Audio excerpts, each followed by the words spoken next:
Begin with readings by Nadeem, Aslam and Kunzang Choden, moderated by Chandrahas Choudhury. Thank you. Please give them a warm welcome.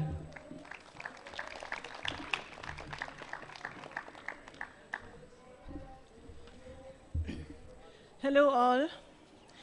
I just wanted to introduce this session as I think it's one of the most important sessions in the Buddhist strand of readings. Because it brings together literary voices from different cultures and languages. We have Nadeem from Pakistan, we have Kunzang Choden from Bhutan, and Chandrahas will be reading from many different voices. The Gautama Buddha's impact on humanity lies far beyond religion and theology because it's the internal journey of awakening and personal evolution as is mirrored in the literature, in the art and the cultural practice of Buddhism.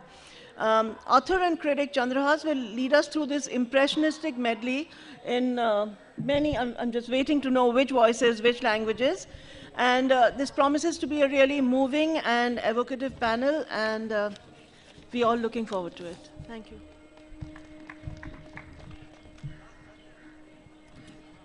Thank you, Namita.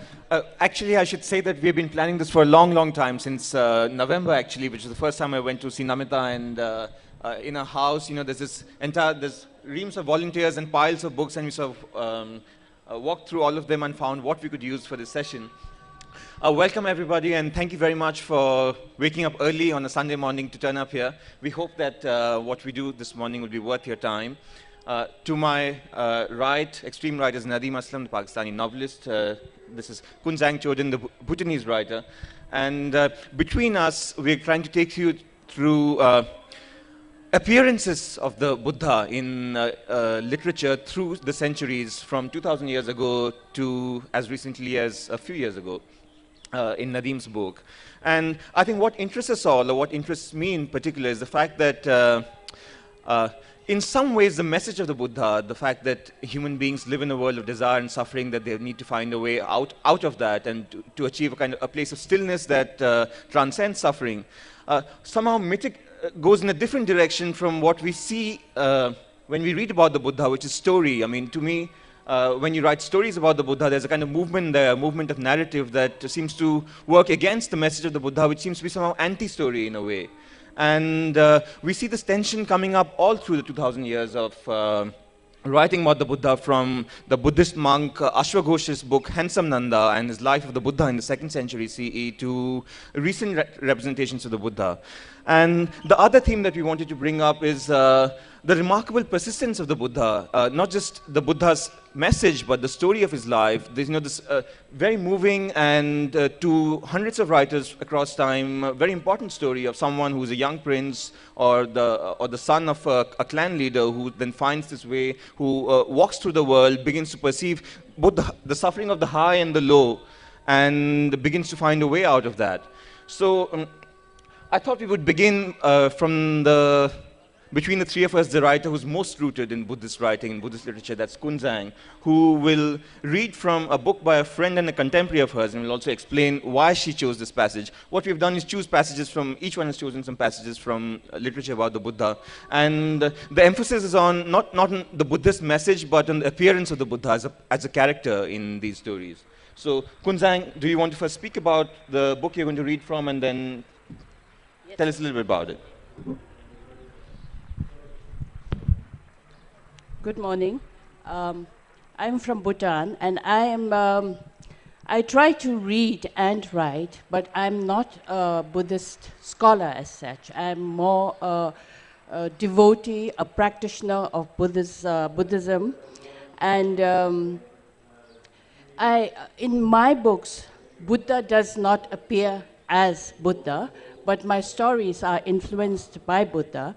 And since we're going to be talking about, this session is on Buddha in literature, I did not feel that it was appropriate to take one of my books, to read from my books, but to take a verse or a passage from one of the most dynamic and influential Buddhist teachers, a lineage holder, who is very contemporary, very unconventional in many ways.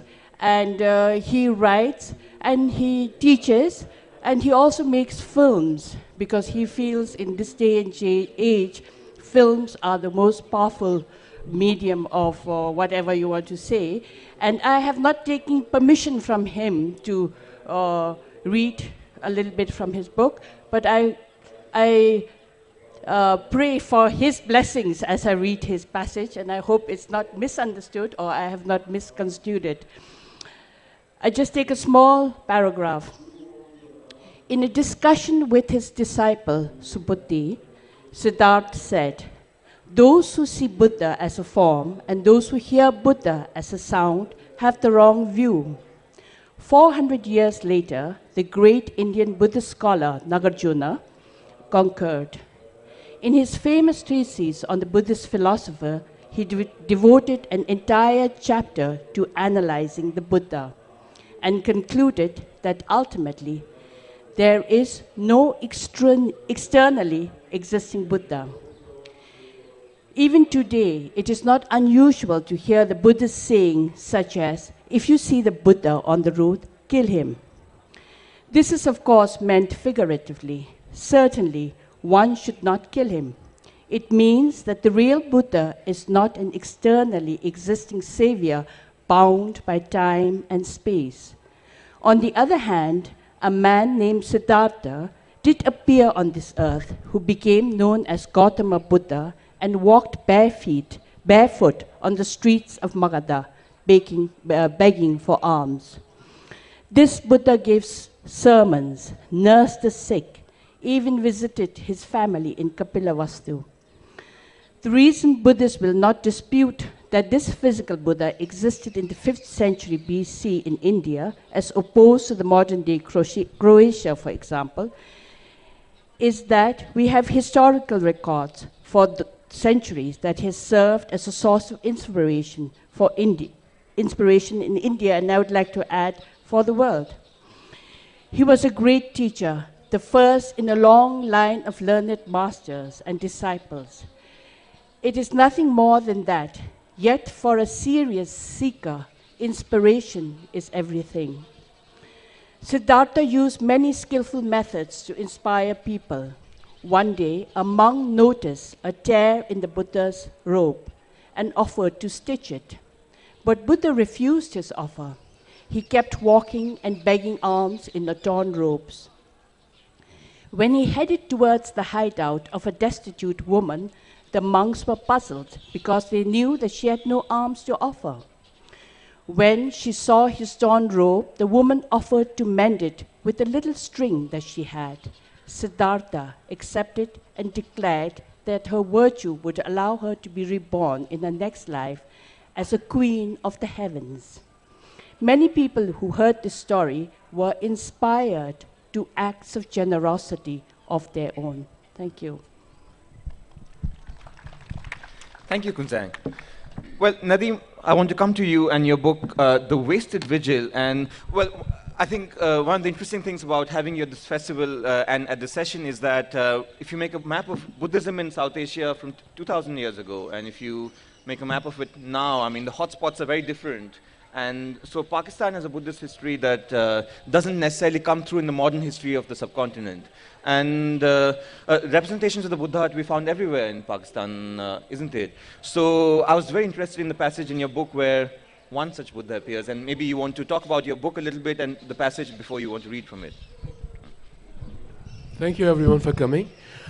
Yes, I grew up in Pakistan. I went to school in Pakistan, and the official history of Pakistan has been sort of airbrushed. So the Buddha and Ashoka, etc., they've been removed. So only Islam is the only thing that a child should know about. And so in my school years, I had no idea. It's only as a young adult, when I began to read, that I discovered the Buddha through the fables of Intizar Hussain, who for me is not one of the greatest living writer on the planet, and who writes in Urdu, and his work brings in Buddhist stories and stories from Hinduism, etc. So my education in other religions than Islam began through it. And in this book, which takes place in Afghanistan, I will quickly say something here.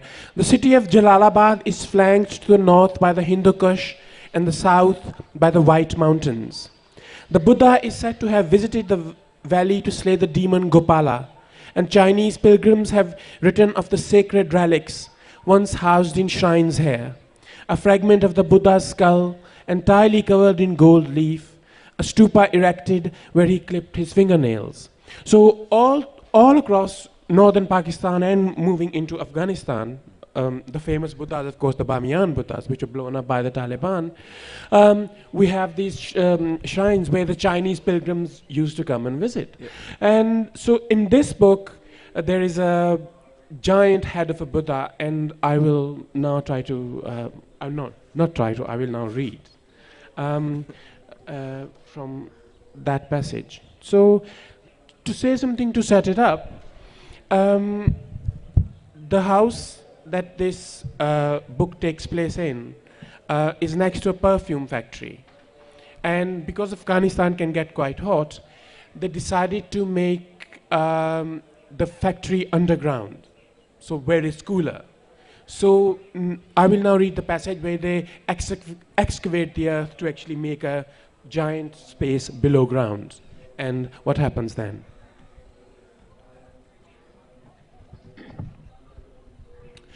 The factory had to be below ground for the coolness and the softer light to help preserve the ingredients.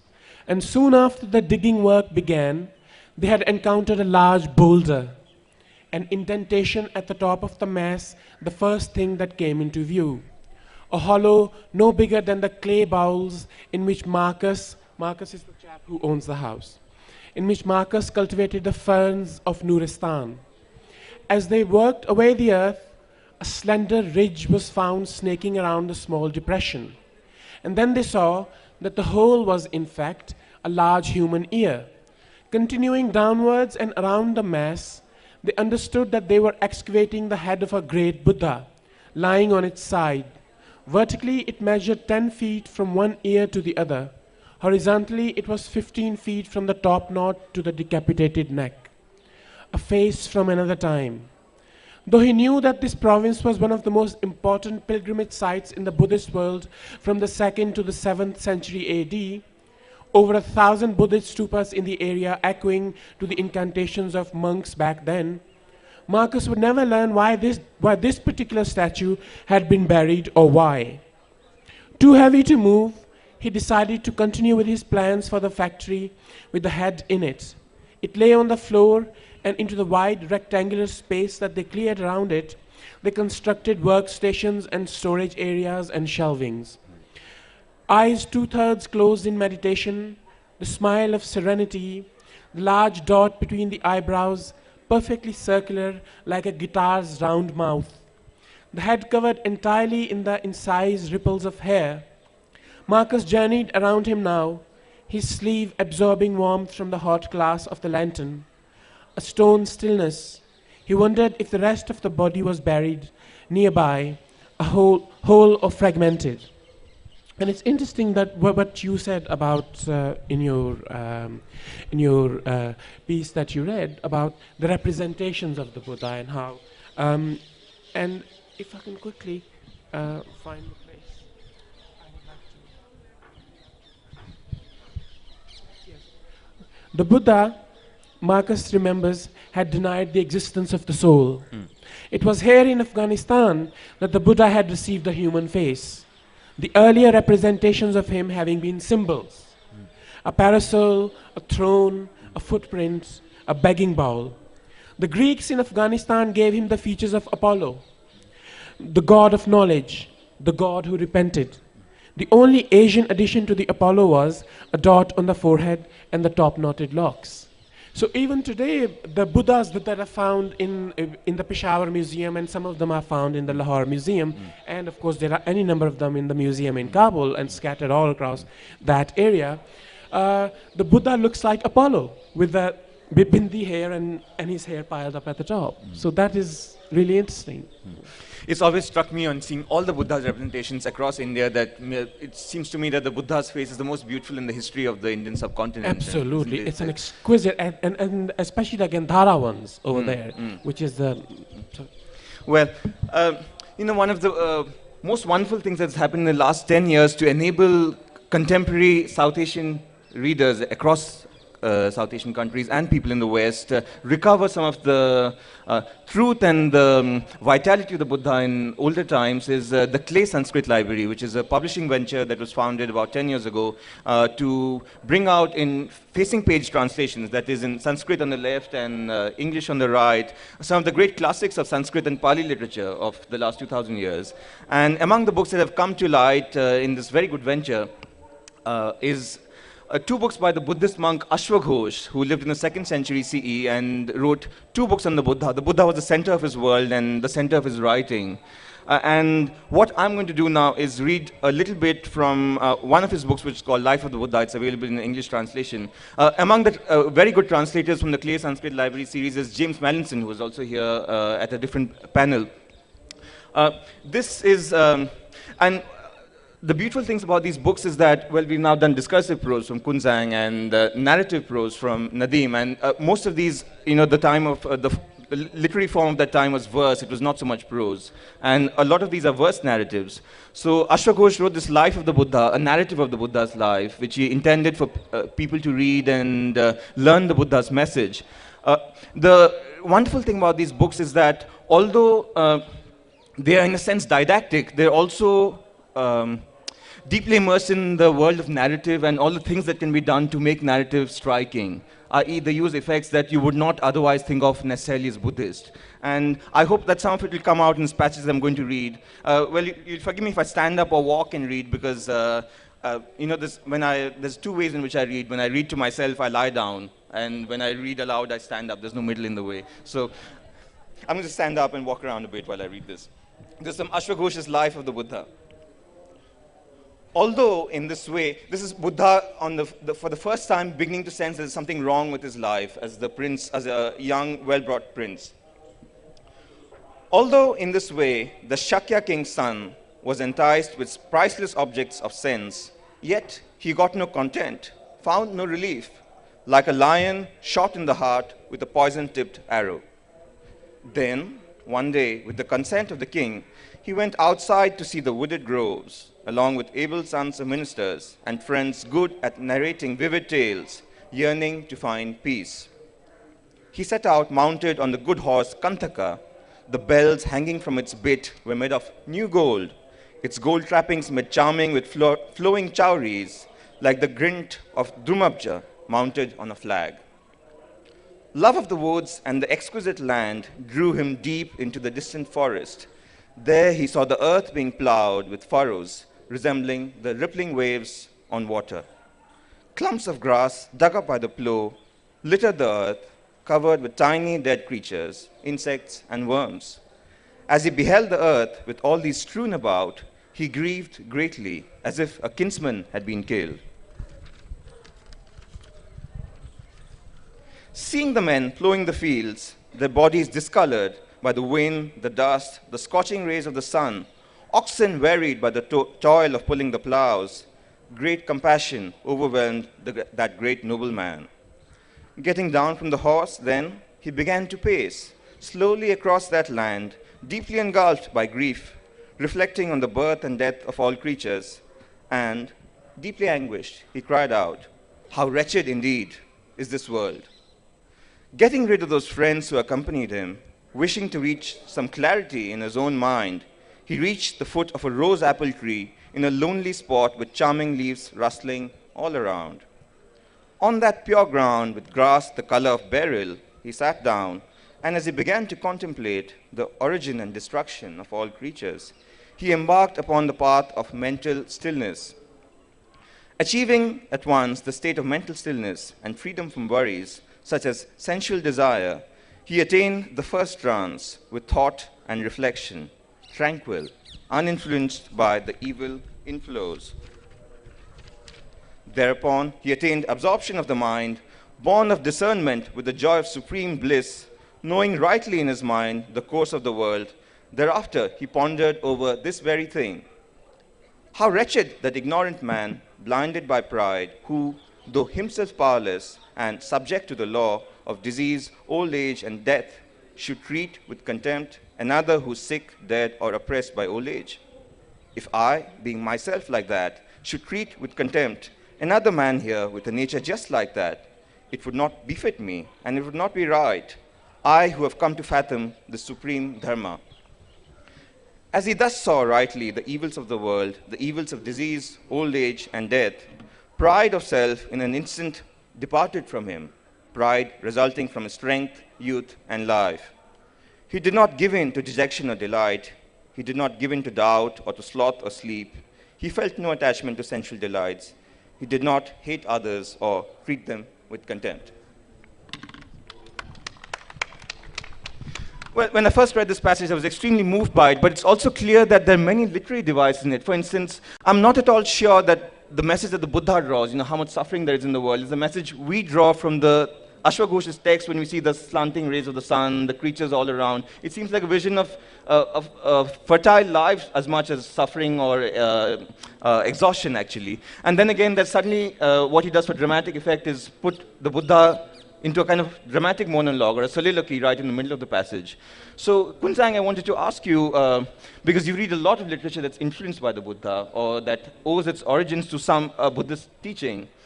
What does Buddhist narrative, for instance, in the literature of contemporary Bhutan, do to resolve this tension? Or is there a tension at all? Do you think that the Buddha's teachings are compatible with story and with literary effects?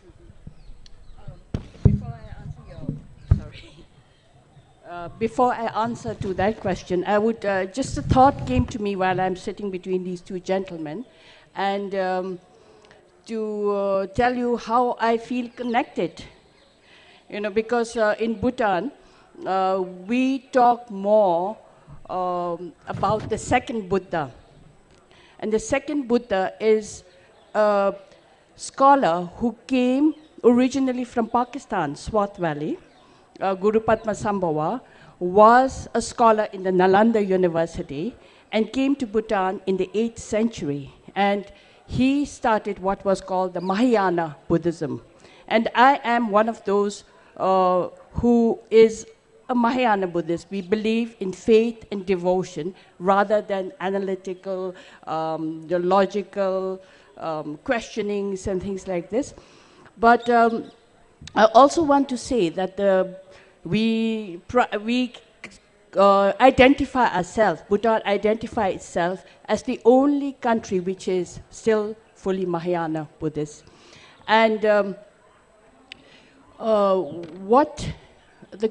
maybe to get to the question that you asked me, to see the dichotomy between what is the written literature and the other, the oral literature. Bhutan, until 1961, officially, we did not have schools, modern kind of schools. We only have monastic schools, and that catered to quite a small segment of the society. So the rest of the country was oral society. And many of the stories about the Buddha and the second Buddha and everything else came to us in the oral form. And because I was one of the first ones from my village to be able to go to a modern school, much of my life is actually seeped in oral traditions. And it's very gratifying, it's very heartening to come to sessions like this, to come to venues like this, and to hear the scholars and the academics talk about things that I heard in the oral tradition and sort of reconfirming it. And I think that is really important, that we don't forget how the memory of the people and the communities, how faithfully they passed on the stories to us that influenced our lives, and then compare it with the written word. And I feel there is no tension or dichotomy. I think we just sort of merge into, this kind of, how to say, the intellectual It just merges from the oral into the written word. And just now, in fact, Bhutan is at a stage when we have people who still live by the oral faith and the devotion, and then there are the young people who are the scholars and academics and say, this is not that and this is not this, but in a very gentle way, so there is no tension, thankfully, at this moment. Can I just ask you a question, please? I'm going to read a few lines from my book, and then I will tell you something, and then if you can answer that. My father, who's a communist and who comes from the extreme left, and who's part of who was when he was younger, and my uncles too were part of the labor movement and what have you. People who strove, who went into the factories, tried to get them to unionize in Pakistan. Unionize. He is slightly, mildly suspicious of the idea of detachment. The idea that just give everything up and stop striving, stop desiring to make the world a better place. What does that do to the? I mean, you say that you are steeped in the Buddhism and Buddhist lore and etc. Does that is that in any way compatible with? I don't mean to put you on the spot here, but is that in any way compatible with a political life? Trying to change, trying to better the world, as it were. And I will read a small bit here. Again, this is probably not what this discussion is supposed to be. But no, not at all. We are free to talk about whatever we think is relevant. I will not put you on the spot. I'm just going to. Yes. So, birch bark. They found rolled up pieces of it here in this region, stored in clay jars. The oldest known Buddhist texts were written on them, the discourses of the Buddha. Among them, the Rhinoceros Horn Sutra. And the Rhinoceros Horn Sutra advocates the merits of asceticism for pursuing enlightenment, as opposed to being a householder or living in a community of monks and nuns. Almost all the verses end with the admonition for seekers to wander alone like a rhinoceros. The perils of communal life, the benefits of solitude. Now that is someone which is totally antithetical to the beliefs of someone like my father. And he's slightly, can you understand his suspicion? I mean, first of all, and I'm sorry for putting you on the spot, sorry. But you said you wouldn't put me on the spot. Okay. Let's move on. Maybe Chandrahas would like to. Well, then that means I'm being put in a spot right away, and I'm not even a Buddhist scholar. No, I will try and answer that in some way. Well, Nadeem, it seemed to me while you were reading the description that it seemed like a description of you, that the person who followed the Rhinoceros Sutra always sticks to his own path. And well, when you were telling me about this in the morning, your father being a communist and being a bit suspicious of detachment, an answer to that question is actually to be found in the remarkable life and career of one of the greatest Indian 20th century Buddhists. Well, the greatest Indian 20th century Buddhist is thought to be Ambedkar in a way, converted to Buddhism and kept up that.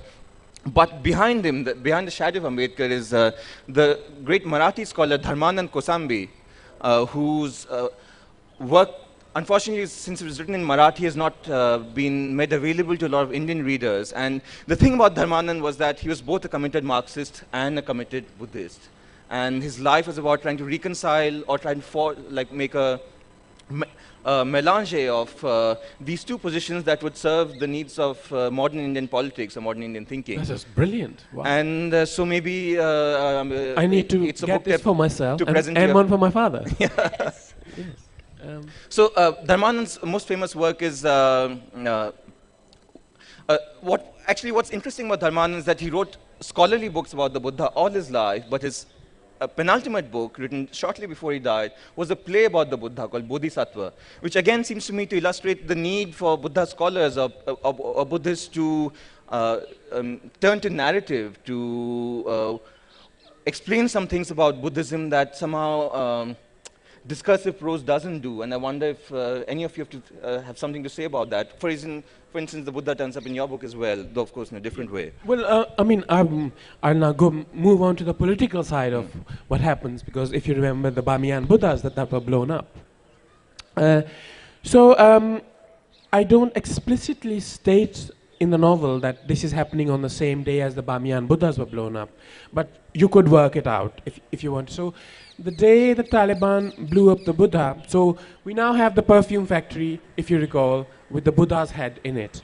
And around it there are shelvings and people are extracting essence from flower petals and combining them and what have you. And there's this giant thing, the size of this stage actually. And part of it is actually on the cover here. You can see. And the Taliban do come to this perfume factory and they see this giant Buddha, which they wish to do damage to, the way their colleagues are doing damage to the ones in the Bamiyan Valley. And so that's the same day. And here is something and here's what happens next.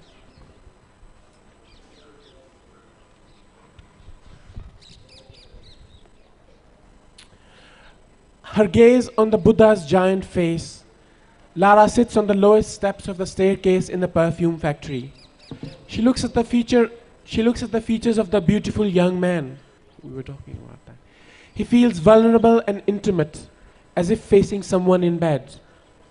Dressed in black, the Taliban that day in March 2001 were preparing to dynamite the head when one of them had contemptuously fired a round of bullets into the stone face, smiling to itself.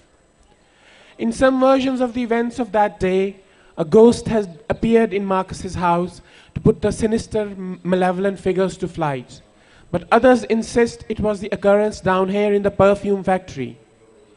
They carried Katrina away with them. Katrina was Marcus's wife. To her eventual public execution, and would have taken Marcus also if not for what happened down here. After the gun was fired into the horizontal face, it was noticed that a small point of light had materialized in each bullet hole, a softly hesitating sparkle.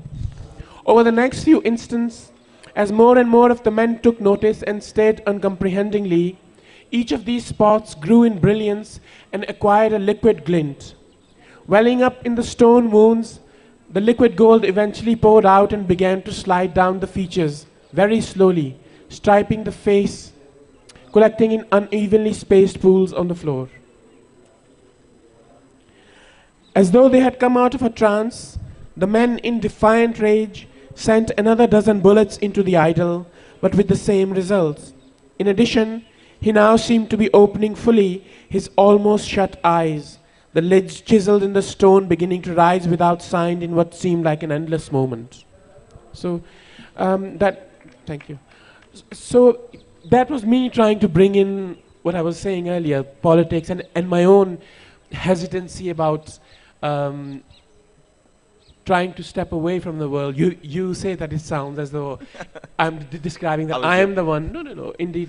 But when I withdraw, I'm actually engaged fully with the world. It just I tend to need that space. Yeah. So yeah. Well, one of the most interesting things about the Buddha, especially in 20th century literature, is the number of uses he has been put for different causes. And among the most interesting versions, the appearances of the Buddha in the literature of the last 50 years is in a poem by Bertolt Brecht, the German poet and theater playwright. And Kunzang has been for this afternoon, since I thought I would let her do something that represented her own tradition, but she's also going to read to you a poem by Brecht. Thank you very much. I said I'm a practicing Buddhist, but not a scholar, and I'm being introduced to this wonderful poem, which was chosen by the committee. And it's called The Buddha's Parable of the Burning House by Brecht. Gautama, the Buddha, taught the wheel of desire on which we are bound and bade us.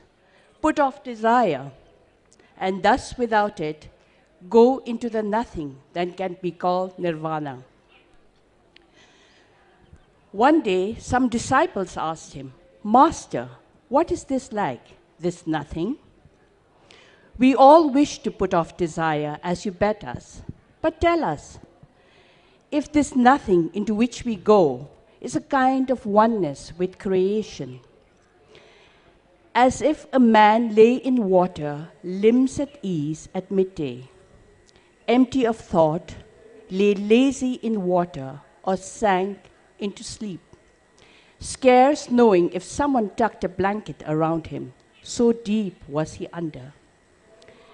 Tell us if it is a pleasant thing, this nothing, a good thing, or is it simply nothingness, cold, empty, without meaning? The Buddha was a long time silent, then shrugged. There is no answer to your question. But in the evening, when they were gone, Buddha sat under the breadfruit tree and gave to the others, those who had not asked, the following example. Once I saw flames licking the roof of a house, and when I went I saw that there were men inside. I called to them that the roof was burning, but they were in no hurry. One, while the fire singed his very brows, asked me what it was like outside, if it was raining still, if the wind had stopped, if there was another house nearby, and such like things. I did not answer him and came away. Truly, my friends, to the indifferent who see no need to change, I have nothing to say. Thus, Gautama, the Buddha, and we too, more concerned with the arts of patience, and we too, no more concerned with the arts of patience, rather with the arts of impatience, of manifold means to improve man's lot. Teach him to lift away his worldly suffering. We too, to those who, when one day the bombs fall upon the cities, ask what saving books and Sunday suits will be like in a new society. To them, have we little to say.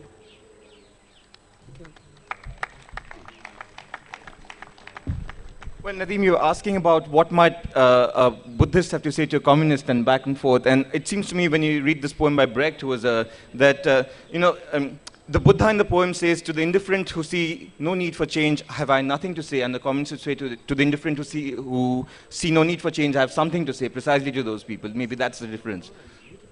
Well, you have another novel that you want to read from. It's not from your own work. That's a book by Michael Ondaatje. So maybe you want to say something about that and then read a passage from it.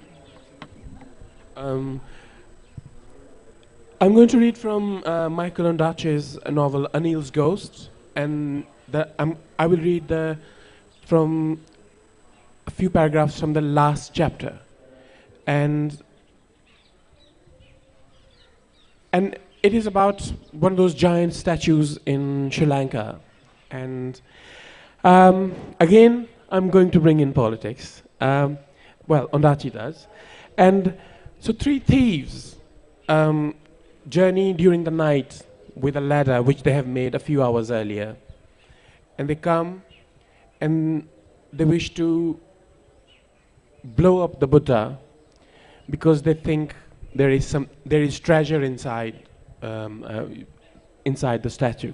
So here it is. So they blow it up, and the thieves pried the stomach open with metal bars, but found no treasure, and so they left. Still, this was broken stone. It was not a human life. This was for once not a political act or an act perpetrated by one belief against another. The men were trying to find a solution for hunger or a way to get out of their disintegrating lives.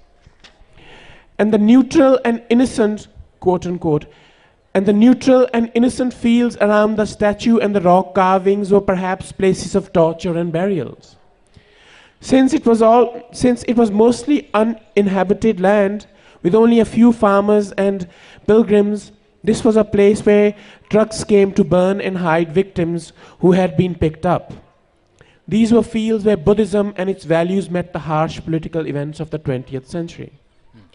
So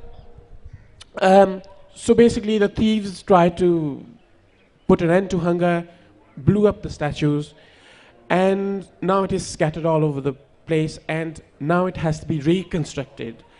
And once it's reconstructed, a ladder is put against the very long ladder is put against the statue, because the artisan now has to come in and carve out the eyes. And that's the last act that has to be done before a Buddha statue can become a Buddha. And I will now try to read it.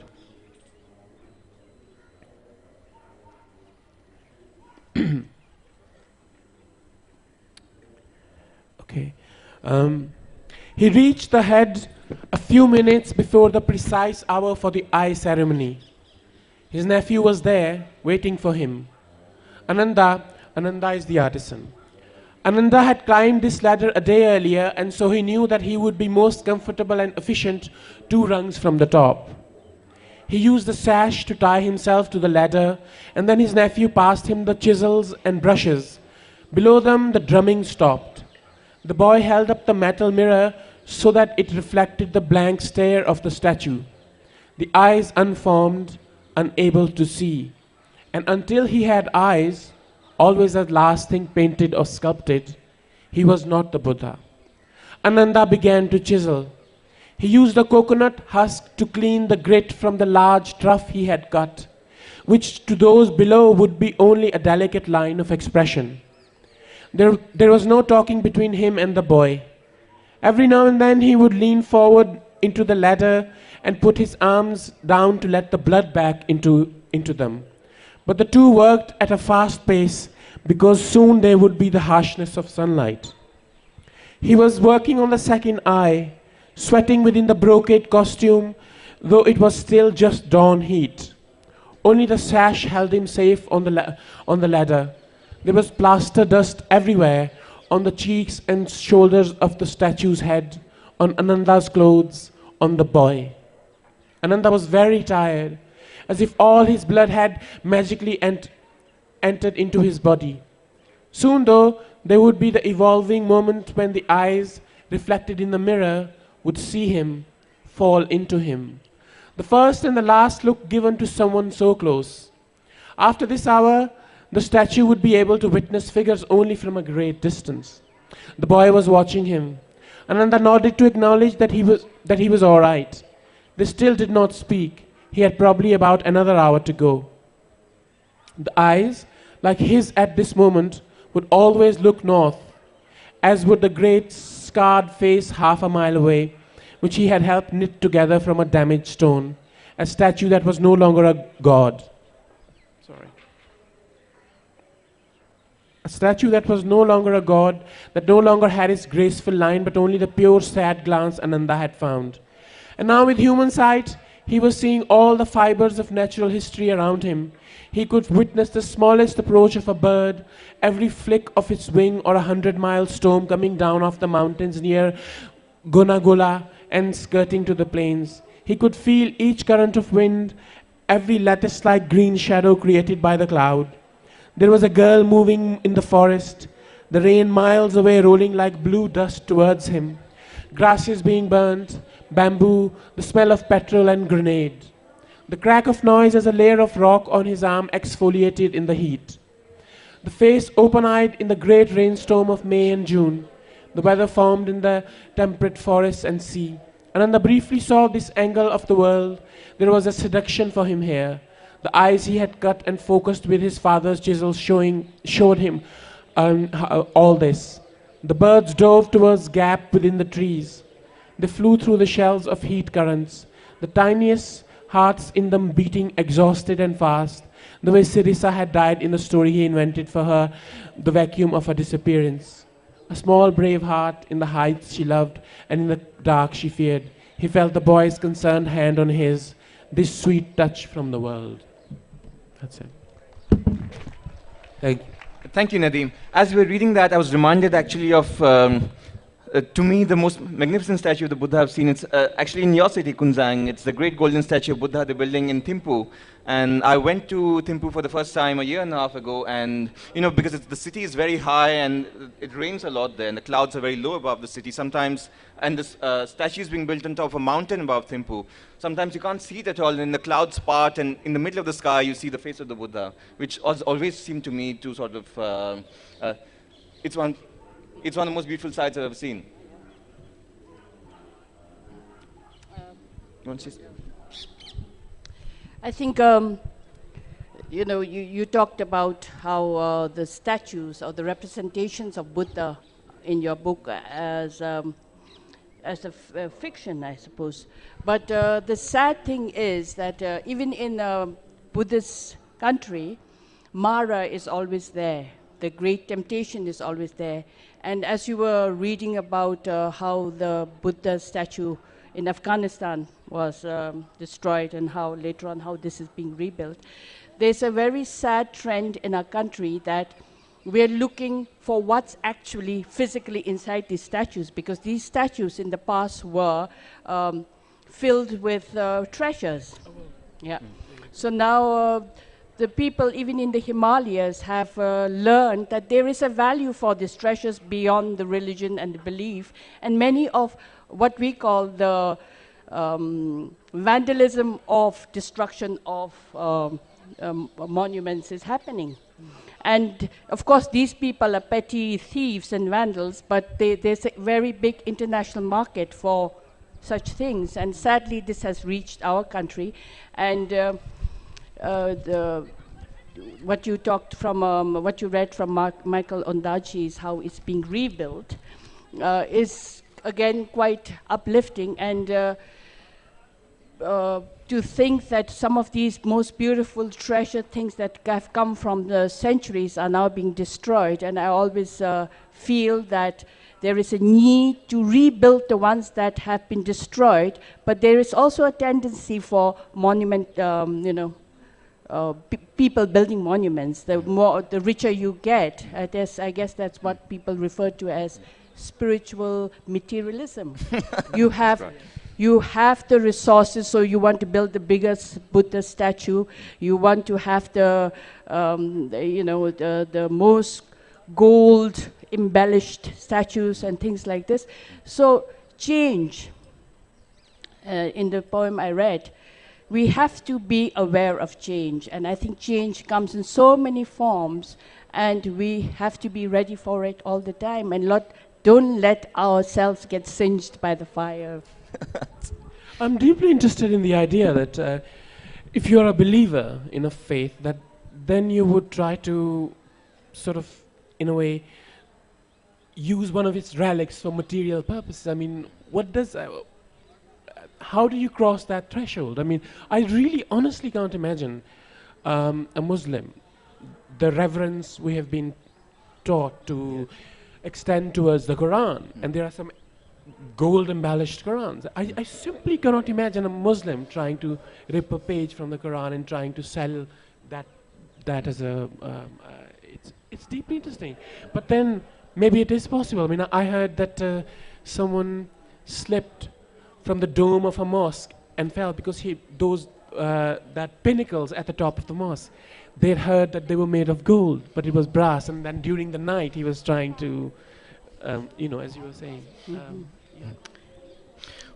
Well, there's one last reading that we have, and then we'll take questions. Well, when I was preparing the text for this morning and also asking Kunzang and Nadeem what they wanted to read, I asked myself a couple of questions. One was, is there stories in which the Buddha appears, but he's not the center of the story? Is there a way of writing about the Buddha in which he doesn't overwhelm everybody else?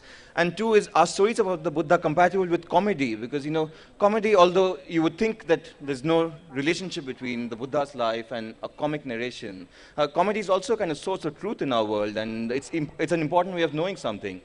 And I found the answers to both these questions in another book by this 2nd century monk who clearly did a lot of work in different styles, Ashwa Ghosh.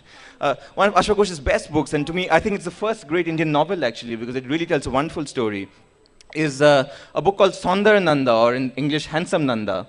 And it's not about the Buddha per se, but about Buddhist teaching and about the Buddha's half-brother, the dissolute prince Nanda, who, just as the Buddha represents what in Pankaj Mishra's phrase is an end to suffering, Nanda represents the beginning of sensuality. He really loves hanging around with his wife, sporting in his palace, having fun all the time, and he just can't be bothered to deal with the Buddha. And the story begins with Nanda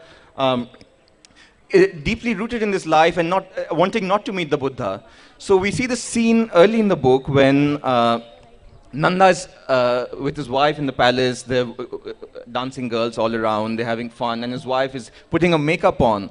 And suddenly he hears that the Buddha has come to visit his city, and he knows that as the Buddha's half-brother, he has to go and meet his half-brother, pay his respects. But he doesn't really want to get away from his wife. So he's heading off towards the Buddha, and he tells his wife that, I will come back before your makeup has dried. So he quickly wants to run out and be back again. And this is the small passage. To me, this is like a wonderful comic scene from one of Indian literature's earliest novels. This is Nanda on his way. Reverence for the Buddha drew Nanda on. Love for his wife drew him back again. He hesitated, neither going nor staying, like a king goose pushing forwards against the waves. However, once she was no longer in his sight, he came briskly out of the palace, only to hang back again, his heart contracting at the sound of her anklets. So when one kind of visual sensation disappears, he begins to hear the sonic sound of his wife. Kept back by his passion for love and drawn forward by his attachment to dharma, Nanda proceeded with difficulty, being turned round and round like a boat going upstream on a river. Then, setting out with long strides, Nanda thought, the Guru can't possibly not be gone by now, and perhaps I'll be able to hug my darling girl whose love is so special while her Visheshaka is still wet. But then, on the road, he saw him of the 10 powers, free from pride even in his father's city, and with all arrogance similarly gone, stopping everywhere and being worshipped like Indra's banner in a procession. And that is the Buddha. Well, I think that brings an end to what we have to offer to you people. You may have something to offer us, and we're going to take questions. You, sir. Can a mic go around? Right here in front. Kunzang, I've often wondered how the Mahayana world to which you belong looks upon the vast sea of Theravada writings, which claim to be the original words of the Buddha and the only original words, whilst the Mahayana way of following Buddhism is quite a different one, as I understand.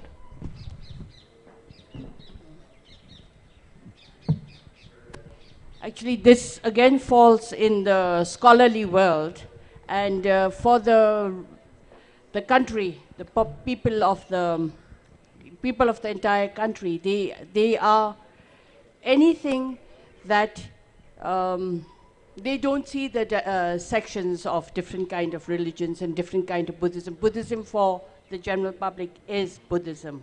It doesn't matter in what form it comes.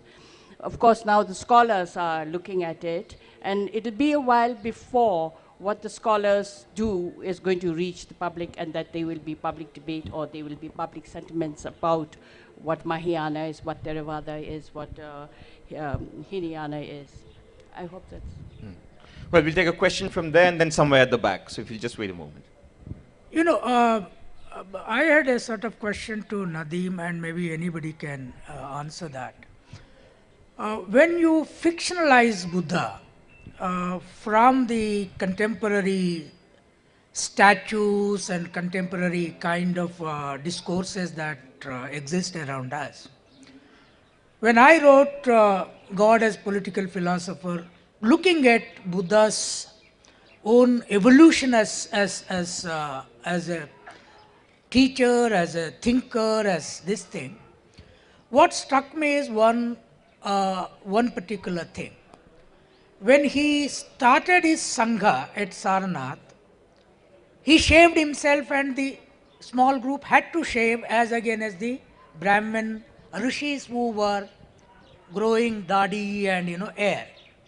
But later on, all Buddhist statues come with very beautiful face as as he was saying, but with a black hair and a heap on head. Where did it come from? They all were clean-shaven people in the Sangha. Buddha himself was clean-shaven when initially it was. So what kind of portrayals and how are they emerging like this? Kunzang, you're the expert. I'm definitely not the expert, but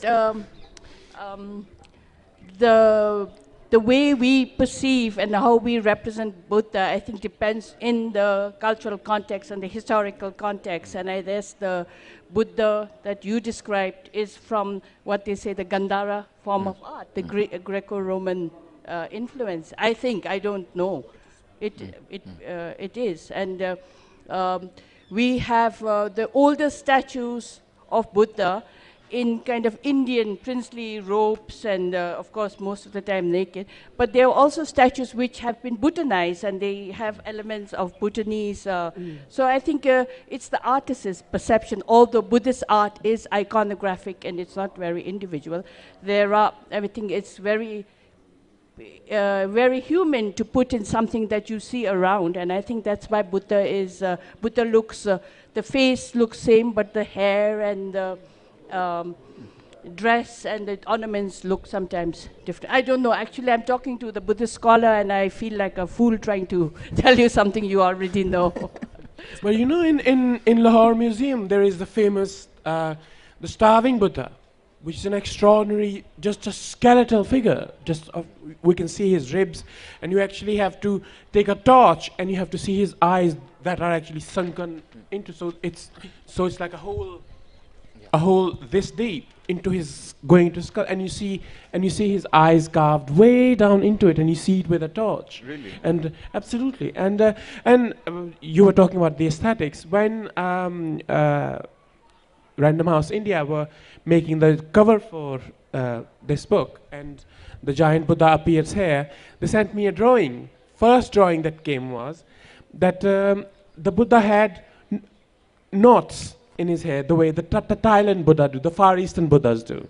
And I had to send it back and saying that our Buddhas, the Gandhara Buddhas, actually don't have knots. They have wavy hair like ours, yours and mine. And they have long hair, which is not. So that is but as, I can't know. So yeah. Kunzang. Right. We have a question. Yeah. The mic, yeah, go. I have just asked Madam Kunzang. Actually, she has coined the term spiritual materialism. That is much impressive. I am thankful for that. Because all the religions have departed from spiritualism a bit and came near to materialism. Just I want to ask one thing. Is this spiritual materialism which has made Buddhism a universal religion along with Islam as well as Christianity? Just one minute, please. Do you not understand my question? Should I repeat again? You have coined the term spiritual materialism. I just want to ask you, is this spiritual materialism of Buddhism or Buddha which has made Buddhism a universal religion along with Islam and Christianity? Are you clear? Yes. Please answer my question. Yeah. Actually, the term was not coined by me. I've just heard this term being used, and I think it's actually maybe it's very crude to say spiritual materialism, but it's the yearning and to hear more, to know more, to do more, and I think that's what it manifests itself in wanting to attend all the religious teachings, to go to the temples, to do more for the temple. I think that's what it means. Well, we'll have one last question, after which if you want to speak to Nadeem or Kunzang, you can follow them through to the book tent where they will be signing copies of their books as well. Can I make a correction, please? The starving Buddha is not in the Lahore Museum, it's in the Peshawar Museum. Sorry. It stops us going to the wrong place next month. Last question. You at the back, in the sunglasses, yes.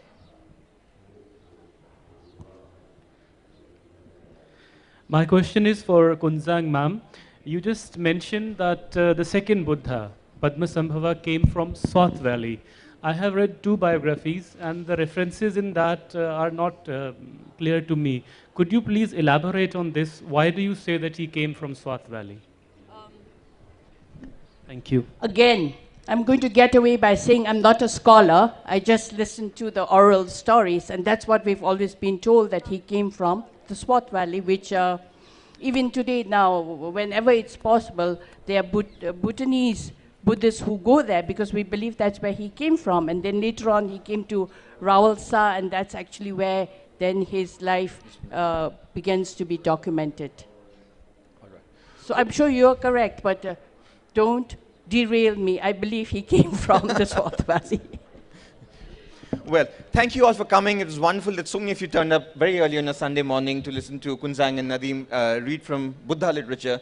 You can find them later in the book tent, where you can also sign, they'll sign copies of the books for you. Thank you, and see you soon. Bye-bye.